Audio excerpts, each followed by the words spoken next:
What's good, y'all? Thanks for tuning into the smoking section, brought to you by Corpse from Corpse Collection. Keep it locked in for topics including dance, crump, clothing, life, and all the shit that comes with it. Follow us at corpsecollection.com. That's KORPSX collection.com to get your fix. And maybe grab a hoodie while you're over there.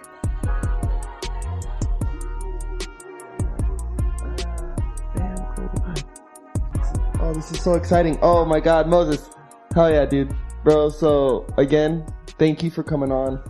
I'm super excited, and thank you, bro, like just being a fucking bro, man, and reaching out to me, dude. So it's tight to hear from you, and I'm glad I'm able to have you on the show and let you, like, you know, share some of your experiences, man.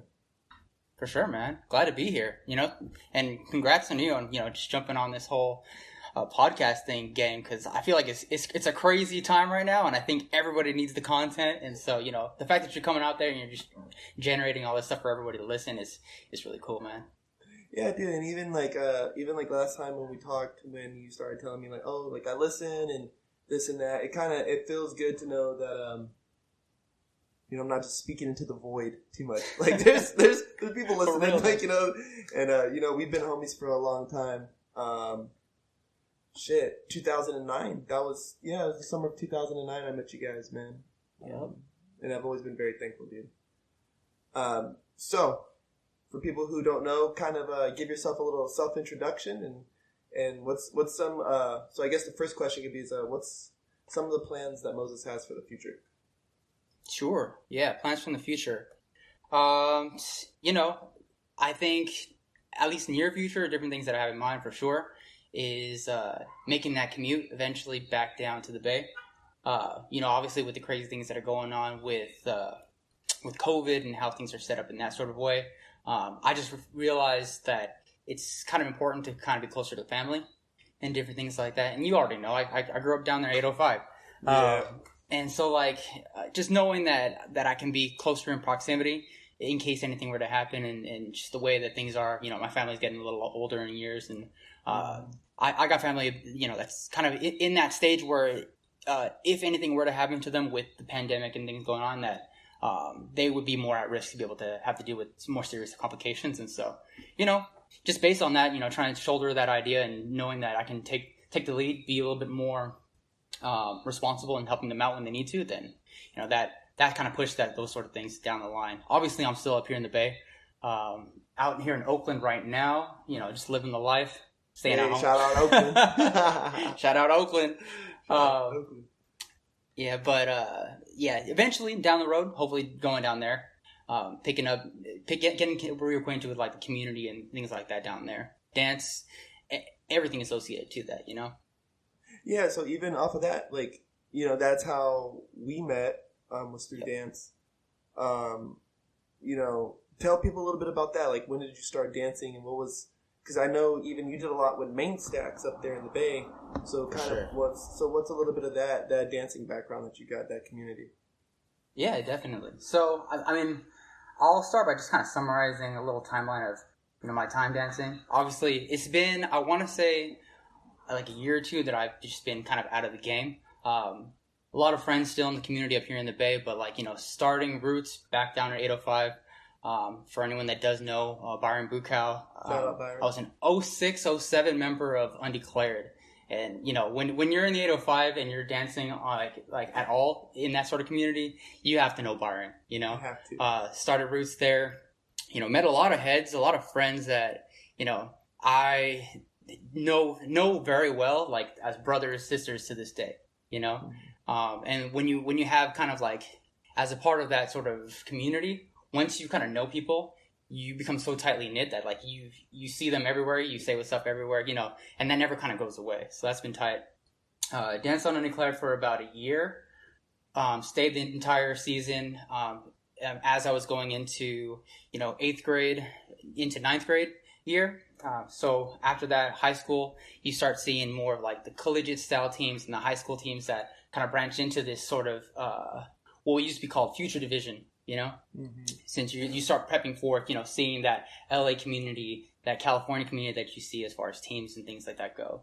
And so I, you know, was blessed to be able to get into one of the Oxnard's kind of premier high school teams, Channel Islands at the time. And so, just kind of going through auditions, that was, you've seen all that stuff. It's kind of intense there. And that essentially was like, that was my high school life, really, that and like a couple other side extracurriculars, but like for the most part, it was just dance, school, and fucking going home. Yeah. for 4 years straight. After that, and then I started thinking about like college, different things like that. Ended up transitioning up here to the Bay, going to UC Berkeley. Berkeley. And so, taking the time to kind of come here. Originally, when I first came up, I wasn't really super interested in dance just because I had known only teams and community associated to like the SoCal region. And for people that don't know, like the Bay and SoCal before was two completely different scenes, Mm-hmm.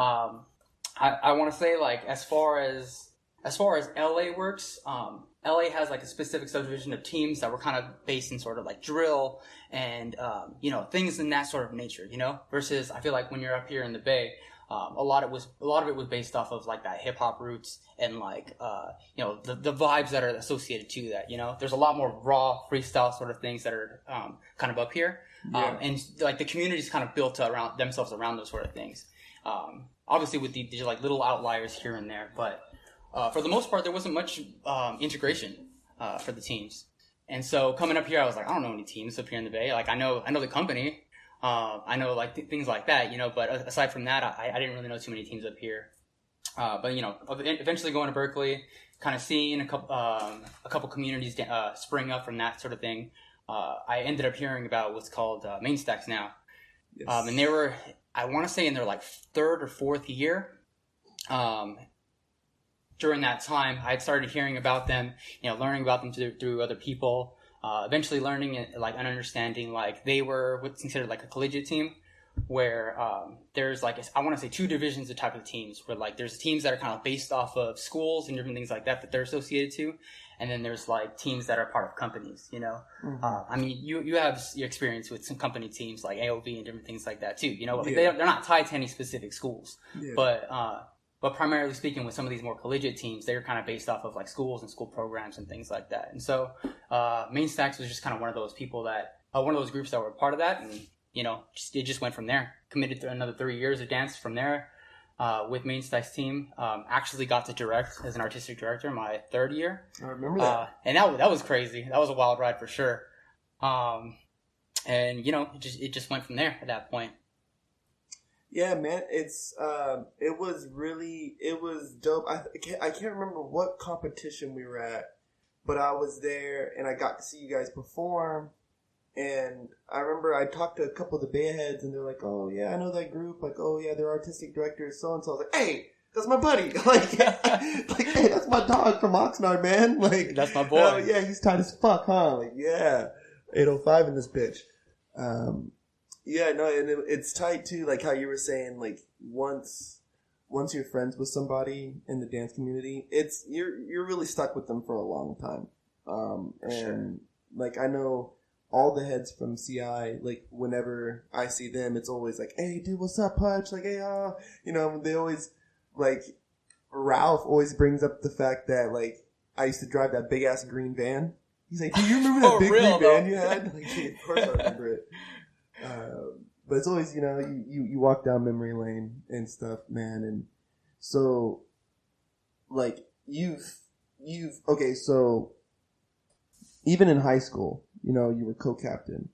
There was championships. There was wins, losses. You leave that, you go to Main Stacks, and you become an artistic director, which is, that's a big thing for something that is based around artistic expression, Right. So how have some of those things, those accomplishments, those disciplines, how they've helped you translate through college life and some of your adult life? For sure. The way that you say those sort of things, I don't want to take it from the non-artistic standpoint, but I really think that just kind of coming into dance. And, you know, before joining Undeclared from the very beginning, you know, I had no intention of being this sort of like artistic sort of person. I want to say that I was a very, what would you say, like introverted, kind of in that sort of way. You know, I never would have been the type of person you would have assumed to be into dance. Wasn't even really into music for that point. And I was kind of forced into dance from the beginning, you know? So understanding that idea of music being kind of more an expression of me helped me really come out of my shell, be a lot more extroverted in life, and also just kind of, you know, get a backbone, you know, learning how to talk to people, learning how to put on a face and understand, like, you know, you don't have to stay within your shell and keep to yourself most of the time, you know? There's always something you can express and contribute to a conversation. And that's just been building on itself from day one, you know? With being with dance, being in the communities, learning how to talk to people, you know, understanding and building those sort of connections, and like understanding that shit's gonna, you know, last a lifetime. You feel me? And then kind of even on that aspect too, like I mentioned a couple times, like work ethic. Work ethic is like a huge deal, and like if you're putting in, you know, 30, 40 hours a week on something, you know, as much as about like a full-time job, that shit like makes you learn to care about things in ways that you never really would have, you know, as a kid, you know? And I think that knowing that you have something that you care about that much really, really kind of ties into the idea of like, you know, growing up, going to college, understanding the importance of like, what do you need to do? How much do you want it? And how much are you going to be willing to put in to be able to do that sort of shit, you know? Right. Things like that. Like, still to this day, I still think that dance has probably been, it's got to be the hardest sport I ever participated in. And, you know, coming out of it, it's like you get to see, the outcome of an outcome of a dedicated plan. Like, so for me in adult life, like you're saying, like work ethic, it's like, if you put in the work, you just keep doing it, keep going, keep grinding, you'll see an end result. You know what I mean? And dude, I like most of my dance horror stories come from high school and early collegiate life. Like, oh yeah, I bet too. Like just again, do it again, do it again, do it again. It's like, do it again. Okay, do it again. Okay, one more time, and then we'll get water. No, you suck. Do it again. Like, okay, like, you know. And every dancer knows that story of, like, that's the one lie we all hear during dances. Oh, if this is good, we'll call it a practice.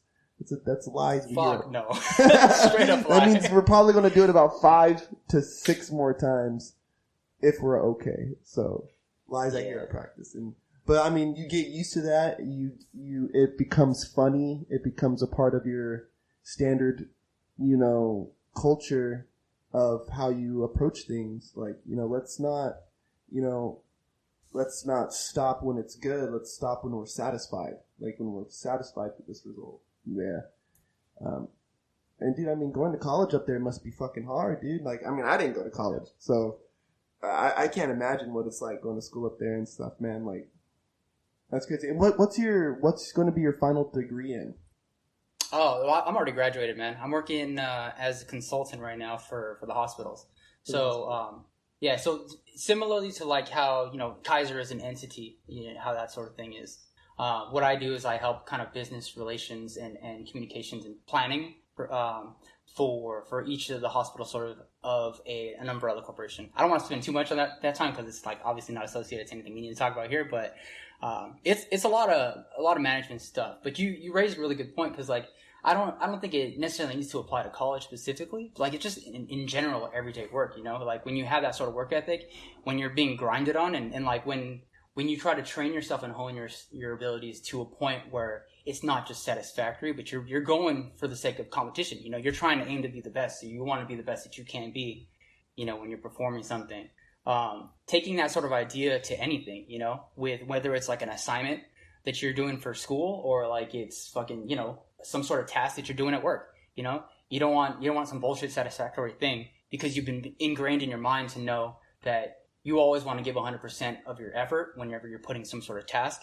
And you know that there's a direct influence in like you as a person and the effort that you're putting into, and what that end result's going to look like depending on how much, effort you decide to put in. You feel me? Yes. And and I don't, for some reason, I thought you were going back to school, but congratulations, dude. Thanks, man. Some people I know are going back to school for more degrees. I'm like, what the fuck ever, bro? Like, knock yourself out, okay? Cool. It's a lot, man. Hey, but it's work ethic, like, you know what I mean? And some of the people I know who were just addicted to that. Like, it's all we knew, It's like you were saying, like, we become so committed to a certain idea of, okay, I'm gonna go to school and do good at school, and now people are going to school. I know, they're on their 10th year, and it's like they've gotten 2 degrees now, and it's like, oh, you're going to go back for a third? It's like, well, yeah, I kind of want something to do. So it's like, they just not down to the bones. And, right. All credit to them, because it's just it's a different form of work ethic. Like, me, I kept dancing, and it's a different work ethic when you're driving out to LA, or you're driving to Santa Barbara, or driving here, driving there, and, battling here, battling there, competing. Like, it's just a different work ethic. Like, I really do feel like we become addicted to it. Like, we gotta have it for ourselves. What would you probably, damn, dude, because there's so much you've done. Like, what would you consider some of your, like, favorite moments dancing, or, like, even some of your favorite lessons that you learned through dancing? Yeah. Obviously, like with any sport, with any sort of thing that you that's really taxing on your body, you're naturally going to have ups and downs. Days that you can, like, even with normal, like, workouts and shit like that, you're going to have days that you're like 100%. You're willing to give that 120 even, because you know that your body can take it. And there's those days where you're just fucked up, and like shit just ain't going to work out for you during that time. But at the end of the day, you still got to do it, There was this one time I remember, because I was dancing, and mind you, I feel like my experience in like a high school setting was completely different from dancing in a collegiate setting. Not just geographically, because, like, I was in LA competing in LA competitions before, and it's vastly different from kind of competing in the Bay and, like, different competitions up here, and just kind of the scene from, like, being in high school and the type of competition you experience versus being in, like, the collegiate division and the type of people that you experience, shit just was like so different. And having to transition in that sort of way, like, going back to, like, the whole body thing, like, I remember there was one time where we were competing in this one competition down in San Diego, while I was with Stax. Mm-hmm. I literally, that weekend that we were supposed to compete, we were trying to assimilate, like, different sort of flips and things into the routine, just for, like, wow factors and different things to add there. And I was like, oh yeah, I used to do flips in fucking high school. I could do that shit. And, like, knowing that, like, I thought about it like, oh yeah, it's high school. You can fuck around, you can get some shit done, and like, you can make that shit work. But understanding how, like, the team dynamic is, and they're like, all right, you said you could do it, now you gotta fucking do it, And there's the weekend before the competition, and we're like, all right, we're gonna have you do it during this point in time. Can you do it? And I'm like, oh shit, now the pressure's on. Like, I gotta get this shit done, right? I end up trying a flip, and, like, obviously, again, it's the weekend before the performance. I do the flip incorrectly, and I bust my knee. I tear my meniscus in my knee. And so now the pressure of, busting myself on the weekend of the competition, we're already in San Diego. And they're like, yo, like, now we gotta fucking perform. You obviously can't do the flip anymore. Can you even, like, dance at this point? Because you've been put in a specific point where you're supposed to be a focal point. And so now we gotta make do with what we got. Understanding that sort of pressure that's in there is very different. And knowing that I'm not even at 100% anymore, but because I have the responsibility to be there on the team, to be able to perform at a caliber that's going to be not satisfactory, but above quality, because we're going with the intention to win, and having to be able to put that on my shoulders and understand that, again, it's not just shits and giggles when you're going into competition, and needing to have that specific mindset to go into it and be prepared to take the repercussions on your body for whatever it is. So obviously that weekend I did dance on my, on my fucking knee. Yeah. There's actually like photos and stuff like for action shots when I'm performing, and you see me with a freaking brace on, and I took like maybe 3 or 4 Advils like before going in, because like it doesn't matter what your body is at that point. Like you already made you already took it upon yourself to kind of go in and perform with them, you know. And when you're joining a team, when you have that much people that are kind of relying on you to be there to perform and even to hold that spot, it doesn't matter if you're in the front or in the back. You know, the fact that you've been asked to be on the team and perform with them means that you have to hold yourself to that standard and hold yourself accountable for those things, you know? See, and that's something I feel like we're kind of losing these days. I feel... You think so? I don't know what or why it is. I understand, like, okay, people listening. CI was one of the premier high school dance teams in all the land, right? Still is always still in the top echelon of high school teams, right? But there was a point where these guys were going on a tear and they were just whooping ass and they were amazing, right? And I tell everybody that like successful and like psychotic, they're like neighbors, right? Mm-hmm. And they like borrow each other's shit, like, you know what I'm saying? So right. They're next door neighbors, and I've heard it from multiple people, and it's like, we were good because you guys forced it from us. It was, we're going to keep practicing. Like, hey, this doesn't look good. Call your parents, tell them we're going to be here for another 30 minutes. Like, or, right. This doesn't look good. We're going to meet up 0 period. Like, oh, okay. Like, for sure. Sure. Like, you know what I'm saying? Like, and we were just always like, okay. Like, you know what I'm saying? We just kind of went with it, you know? Now, it's like, I feel like these, like, and I don't know why parents or the kids are allowing it now, but it's kind of like, even in adult teams, like, well, you know, it's not that serious. It's not that big of a deal. Like, no, matter of fact, it is that big of a deal. You know what I mean? And, or if kids, like, you know, coaching, it's like, you know, if the kids lose, I don't want a participation award. Like, I don't want a little medal to hang around my neck. I'm fucking cool, dog. Like, you're gonna make me walk around this amusement park with this medal around my neck. Like, no, dude. Like, I don't know. Yeah, for sure. I don't know why our culture's starting to move towards that, but it's a really good point. It's a really good point that you make about just having that responsibility to, hey man, I said I could do this backflip. Now my knee's blown out. I'm still going to do this. Like, I still got to do something, put something on the table. Like, you signed up for it, right? Yeah, you signed up. Yeah, you signed up for it, man. And I think that's a part of dancing and a part of, like, a lot of even adult life, dude, that we're kind of missing right now. People think that, you know, just because it gets tough, you can kind of just cop out and be like, oh, no, I'm scared. I'm like, no. Yeah, no, for sure. Especially if you sign an obligation to something. It's funny because, like, you hit on a really good point because, I feel like with you and I, when you first came, and again, I don't know too much about your life out there in South. Was it North Carolina or South Carolina? North Carolina, yeah. Yeah, North Carolina. When you first came through, and got introduced to the team that you eventually joined, you know, with us, we didn't even know who you were, you know. So, and you know, the fact that you took that initiative, and it was really interesting because, like, we had just seen you at the fucking park before, you know. You weren't even associated with the team, but I know for a fact because I was helping Lloyd lead at the time, that when we originally saw you, we already knew that you were interested in wanting to join the team and that you would be a great addition because you were showing that same sort of an initiative and drive that you're saying that a lot of people don't really have right now. You know what I mean? Being able to put forth that effort and showing like, hey, like I'm here. I've been coming every day. I don't even care if I'm not on your team, but I'm going to come every day and see what you guys are doing. I'm going to fucking practice with you guys, even if you're not even part of like your associated thing. You don't got to put me in nothing. I'm just here to look at you guys. And if you're dancing to a song, I'm going to fucking dance to a song too. You know, it's like shit like that, you know? That's the type of shit that honestly gets you noticed. And that's the type of shit that, especially when you're working hard on shit, like that people can see, you know? And it doesn't take, being a dancer for this many years or whatever, your experience level is to be able to see that, you know?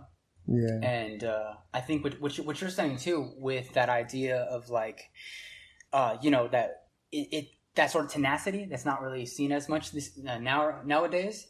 I think it also kind of plays into the idea of what I was touching upon earlier with that sort of pressure, you know? Yeah. I think that we had, with our team specifically, we had a huge like kind of alumni association behind us, you know? There was like years, there's years of people that have gone through the same stuff that you have, that have put in the same sort of work, that have gone through the same sort of trials and tribulations. There's people that have broken their arms. There's people that have broken their legs, you know, doing shit like this, and have still walked it off. And so knowing that people have done that, and having that sort of kind of importance put on when you start joining a team like this, really weighed down on you. And to the point where like you felt like, all right, well, because there's people that have been in my shoes and have made these sort of decisions, I feel like I can still continue that sort of momentum and know that I can get out of it and I'll still be okay. And it's actually better for me to want to push myself, even though I could potentially want to cack out. You know, I could potentially take the easy route, but there would be no benefit for me in doing that. You know, and not only that, but I'd be letting other people down that have my predecessors before me and different things like that. Yeah, there was a lot of times where, you know, you start looking around, like even at AOV, bro. It's like it's 2-3 in the morning, and it's like, holy smokes, dude, I'm tired. You know, like. Right. And I'm over here and I can feel my energy going down. And it's like, you know, you got to look left and right and be like, she's tired. He's tired. Okay, I can keep doing this. Like, you know what I mean? Like, until we're all passed out on the floor, like, I'm going to keep going because he's still going. So if he's still going, I need to keep going, you know? Or, yeah, like even meeting some of the alumni from AOB, it's like, you meet them and it's like, oh, you're a human. Like, oh, you're actually real. I remember watching you, and you're an actual human. Like, I was talking about this the other day. It humanizes all your problems. You know what I mean? So it doesn't seem so, like out of worldly. Like, you know what I mean? Like, we like to, when we hit hardships, our problems are so huge.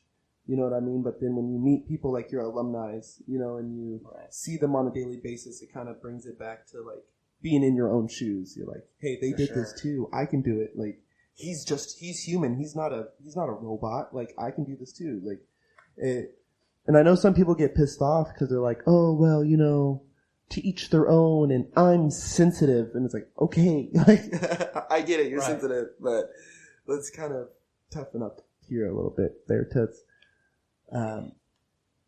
Yeah, so dude, it's crazy. It's really crazy to be able to talk to you about dancing because we're getting old now, Moses. Like, you know, we're getting old now. We're not teenagers no more.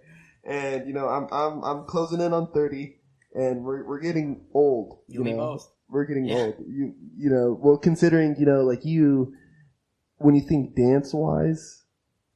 You know, going from the 06, 07 undeclared era to even now, just that catalog of dance, just knowing, seeing, hearing, like, oh, I know that guy. Yeah, we used to dance together. Oh, he directs a team now. Like, you know, people have grown into certain slots and certain roles. Like, what would you hope to see for some of the dance, not only dancing in itself, but the culture in our community that surround it? You know what I mean? Like, what would you like to see start happening going forward in the future? Yeah, no, that's a great question, man. Like I said, I feel like dance is always developing. I can't be the one to speak about, you know, the technique in that sort of aspect of things, just because I personally am a year out of the community. I can't contribute in that sort of way anymore. What I can contribute is, you know, the heritage that I've contributed and been in, you know, with the community in these 10, 12 plus years, you know, that I've been here. And that's one of the things I feel like may or may not be kind of slowly getting lost, just due to the nature of how public dance has become now, and how huge this community's gotten, because it's kind of like a double-edged sword, you know. As dancers, you want people to understand your craft. You want people to be able to see your craft, you know, and you want that to be kind of a mainstream thing in a way, in the sense that like you can show the most artistic side of you through dance out to the world, and the world can see it. But kind of the drawbacks to that is like you start to, the farther out you get, the harder it is to come back home, you know, to understand what your roots are, to understand like where all that stuff is derived from, you know. That's why you see all these things about like dancers nowadays that are super into like choreography that don't know how to freestyle or don't even care about freestyling for that point. I think not knowing how to freestyle is a different story, but like not even caring to freestyle, you know what I mean? Mm-hmm. Understanding that that movement is derived from somewhere, and it's derived from like culture, it's derived from pain, from suffering, from different things that people had experienced, and all that's built into what the different styles are today, whatever that is that you're doing, you know. And I think that the reason for them not caring quite as much, I think, is more so just lying in the idea of, you know, not having that sort of community to tell you those sort of things, you know. It doesn't necessarily matter if you want to know these things, or if I'm forcing it down your throat. Like that type of stuff is not really the relevant part of it. The more the idea is like, I want to be able to understand that there's a space where the community aspect of dance can be openly like discussed, you know. And I think that, you know, with this podcast that you're starting, that's one of those things, you know. Not a lot of people knew about Crump without this sort of podcast, you know. I'm hearing so many different things that I've learned just based on the kind of discography, as you'd say, that you've delivered with all these kind of things and these different people that you've talked to. And I get to learn, even though I'm not necessarily in that Crump community, I'm getting to learn about the Crump mindset, you know, different aspects of where that came from, the different type of people that helped kind of build it to what it is today, you know. Different things like that, to where like I get to be able to be a part of that community even though I'm not necessarily crumping, you know what I mean? Mm-hmm. And those are the sort of things that I feel like is very vital to keeping the roots of dance while it's starting to grow into this mainstream sort of thing, you know? So while these TikTokers are starting to pick up these different things, it'd be great if they knew where that stuff kind of came from, so that if asked about it, you know, they would know about these sort of things, you know? And just little things like that, you feel me? And I think I would want that to contribute to that as far as the future of dance, you know. So eventually, you know, once, you know, getting on this podcast, talking with you, potentially starting other things, whatever endeavors those may be, I'd love to be a part of it, you know. Yeah, man, it makes me really happy knowing that, you know, even just still hearing it from you, man, like it makes me really happy that there's starting to be outlets, even if it's my podcast or whoever's channel or platform that they have, like that there's starting to be a resonance of community, you know, that we can build and support each other in different ways, you know. And for people who don't know, my friend Moses here is going to be helping me out with the podcast. Yeah, so he's going to be helping me bring you guys some better audio production and a better quality sound. As you guys can see, I have a little microphone here now, so we're working to bring better shit, man. And that's sure. You know, that's for me, that's one thing I'm hearing from a lot of people when I ask those questions, like whatever community space they might be in, is like, what can we, like, what do you want to see? What do we want to make better? And I'm getting a consensus that it's just kind of creating safe spaces for each other to work on technique, if that's what we need to work on. Let me go there and be educated on your techniques and your, you know, your styles of things, of how you like to express. Oh, you like to make... Right. You know, because people are popping up making all kinds of stuff these days. You know, they're making resin ashtrays or earrings, or, you know, cut and sew T-shirts or clothing brands or podcasts or whatever. You need a plug for this. Okay, cool, man. Let's all find a place where we can all be together, promote each other, celebrate each other. Yeah. Yeah, dude. And shout out Beast Camp, the Beast Camp podcast. The homie was on here earlier. He's if you can listen to him on Spotify or YouTube, man, he's got a lot of educational shit going on about Crump. Sure. I'm hoping to bring on some more people on here, man, from different styles and stuff, and even like you, bro, like you go way back, dog. Like, fuck, what song was it? I think it was Day and Night. You did like a Day and Night like house remix piece like junior year of high school, and I was like listening to that song, like I came across that song, I was like, Moses, like so many memories just smashed into my head. I was like, dude, that song is so old. Like there's so much history that's happened between those 2 points. Like, oh my god. So it's I was about to tell you, is it memories of the dance or memories of the push-ups? both. Both. It's like, because, like, mind you, that there's I think that's one of the big things that I feel like was such a huge thing too about like us in our realm of dance. Because I feel like there was never a time that there wasn't, you know, discipline associated to us dancing. And I mean, discipline can mean a bunch of different things, but like discipline meaning like punishments, discipline meaning like you don't get this shit right, I see you going 80%, that's push-ups, that's a lap that you got to run, you know. The idea of understanding that, you know, the perfection comes at a cost, you know. And because we as a team need to be willing to go that 120%, you got to sometimes catch the stragglers and let them know, like, hey, like, you're letting everyone down by going 80% while everyone else is going ham, you know? Yeah. So it's only respectful for you to be able to go down there and do those push-ups for them and be like, fuck. Yeah. I get it, but fuck. Yeah. You know what I mean? Yeah, there's gotta be, you know, and now I look around and I see a lot of articles about, you know, cheer coaches, you know, pushing the cheerleaders too far.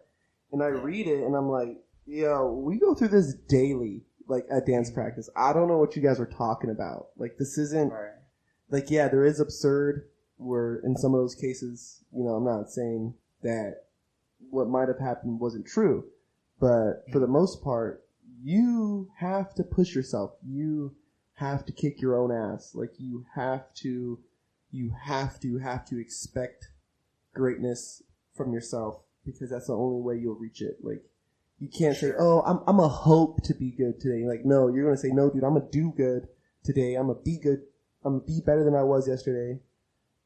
Because if not, it's going to suck. And you're going to hold your team back. Yeah. You're going to go, when everyone else is going 100, you're going to go 99.5. But I see you over there in the back corner.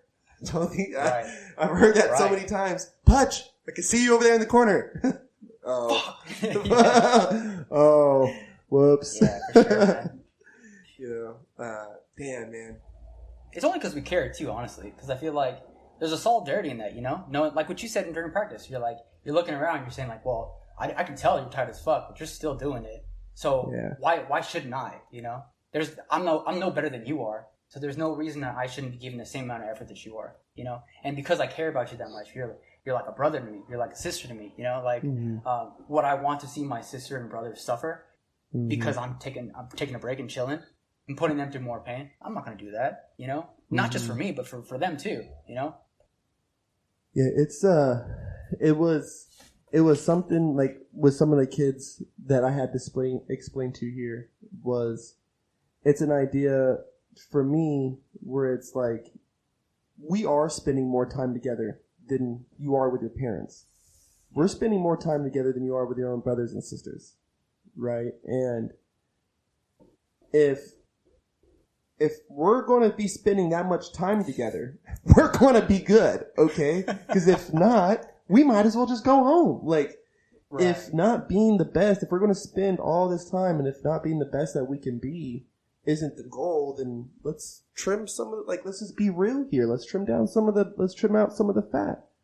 Yeah. And on top of that, like, for me, like, I just have such a warrior mindset where it's like, dude, if we were going to war with these people, like if this was a battle to the death, you know, I need to be able to know I can turn my back and not worry about you.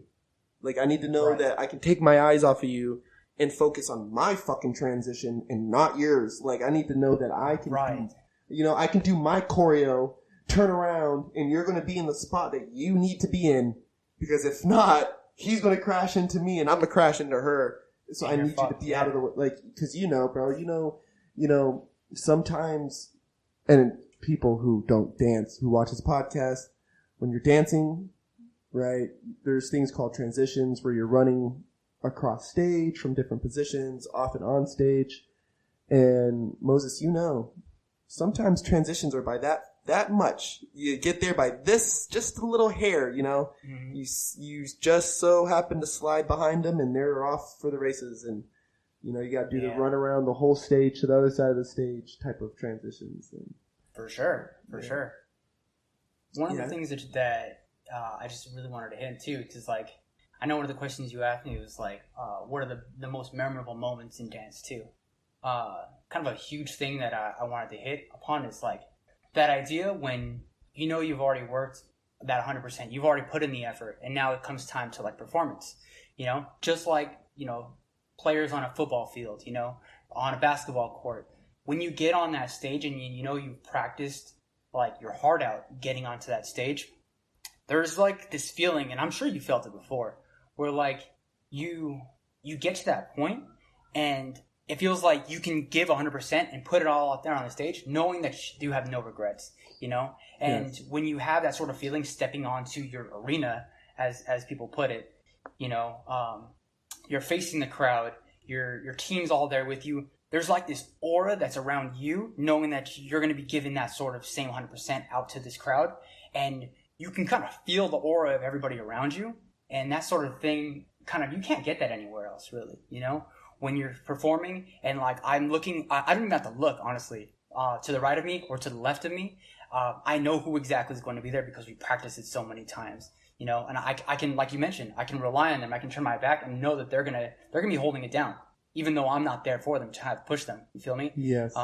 I'll look to the right, and I know I'm going to see this food right here. If I do like a flip or I run backwards, even though someone's there behind me right now, I know they'll be out of the way because we know we practiced this so many times. It's more or less a simulation of greatness already, And that type of stuff is just going to be presented out because it's a direct influence of all the effort that we put in. All the solidarity and all the support that we have for each other is just being displayed out there. And at the end of the day, if you really want to put it really simply, it's like people's performances are the summation of the solidarity and the effort that the entire team has put all together, If one person or even two, if even one person has been slacking off for that entire team and goes out there and performs, you see it right there like a sore thumb, and that shit pops like that, and you're like, oh well, I can't say this guy was the best, or I can't say that this team was the best, even though everyone else there was giving it 100%, because that dude right there in the corner, I could tell he wasn't really feeling it. Versus this team,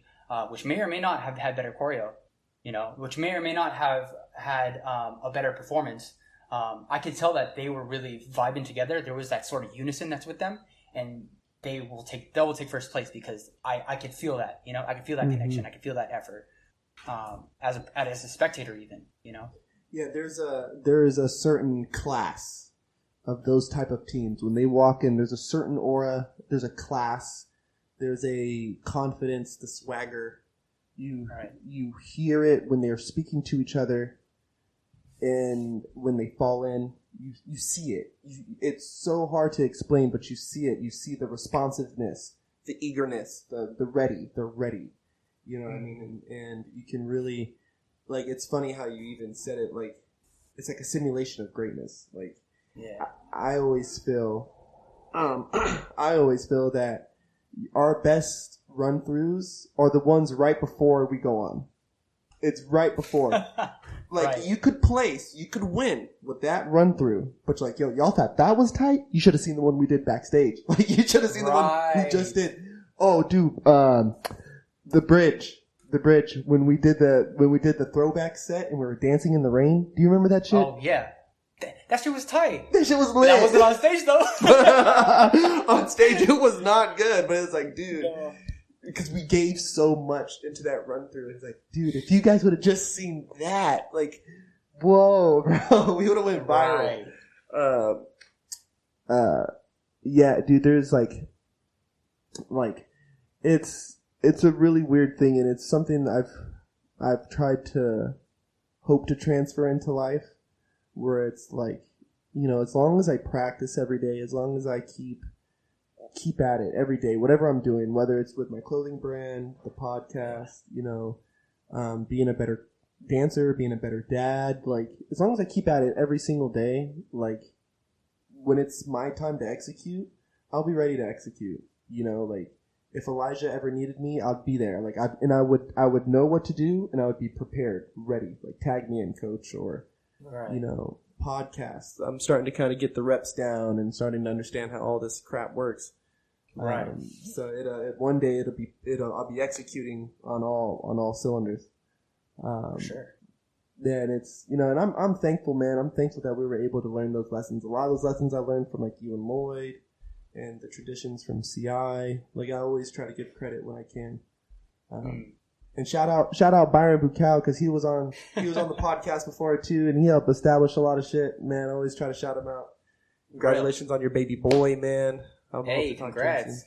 Yeah, dude. Yeah. He's gonna be having a son, man. It's crazy. Got an heir to the throne. Yeah, bro. So listen, dude. Before we close out, I always try to give somebody like their gem, their little nugget for the episode. So what would be your closing thoughts, man, for us, brother? For sure. You know, I think that the biggest thing that we talked about today really is about that mindset, not just with dance, but with anything in life, you know. Understanding that if you really want something, you got to give that 110%, 120% to be able to put it in. And that just goes double when you're a part of a team, part of a collective, part of a work group even, you know. When you're put in that space to where you have to work for something to be able to achieve it, that effort and every ounce of effort that you put in is going to show, you know. And if you're lacking in any sort of trait in that sort of aspect from an effort standpoint, it's going to show within your work. So if you have like let's say a weak team member or a team member that's not putting in that same sort of effort, I wouldn't say to ridicule that person. I would say to really focalize on that and try to support in that sort of way, you know, to understand, to build up where you feel like you have your weaknesses. When you start looking in and being more introspective on those sort of things, you find yourself becoming a lot more well-rounded, which again just kind of integrates into that sort of idea of perfection, you know. You want to be able to simulate that greatness, well, you got to build that greatness to be able to get there, you know.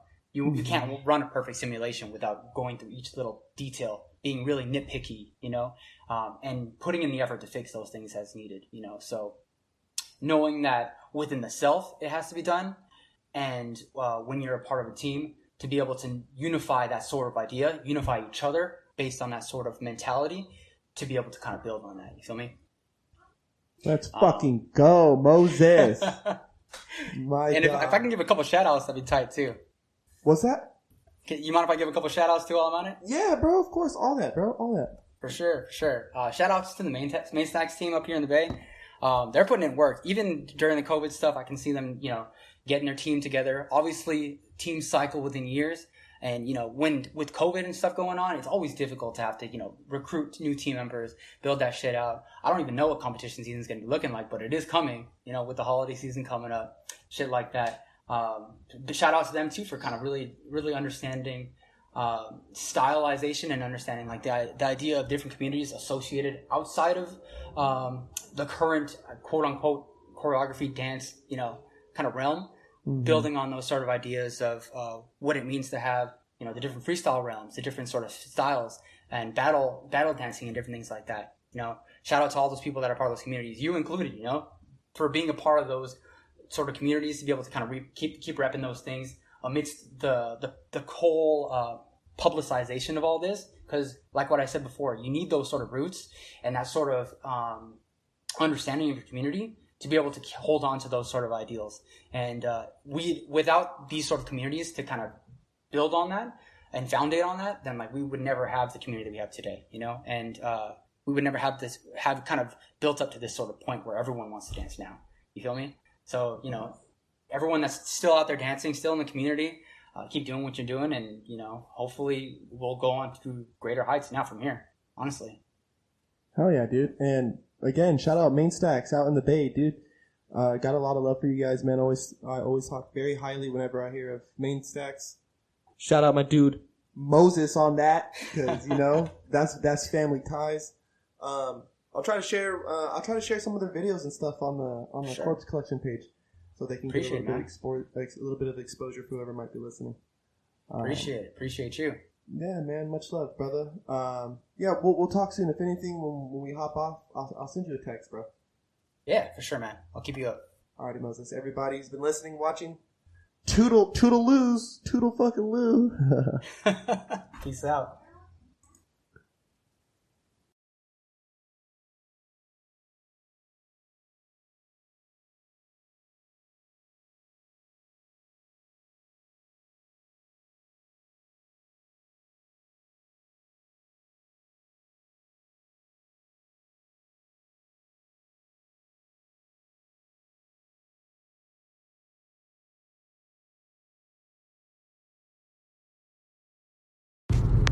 Ha ha ha. Everybody, I hope you guys enjoyed the show. Again, this is your host, Big Corpse, and this has been the smoking section. I hope you guys enjoyed. If you did, please, leave us a review, give us a rating, 1 through 5, a 2, 2.5, however you guys can do it. Please just leave us 1. Let us know what we can do to be better. All that, man. And if you guys want to get on the show, hit me up on my Instagram account. That's at Corpse, KORPSX.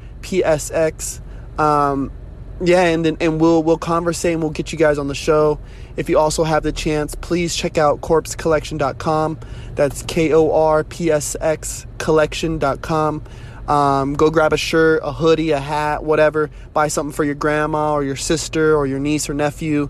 It helps keep the podcast running and helps me put food on the table. They are the sole sponsor of this show.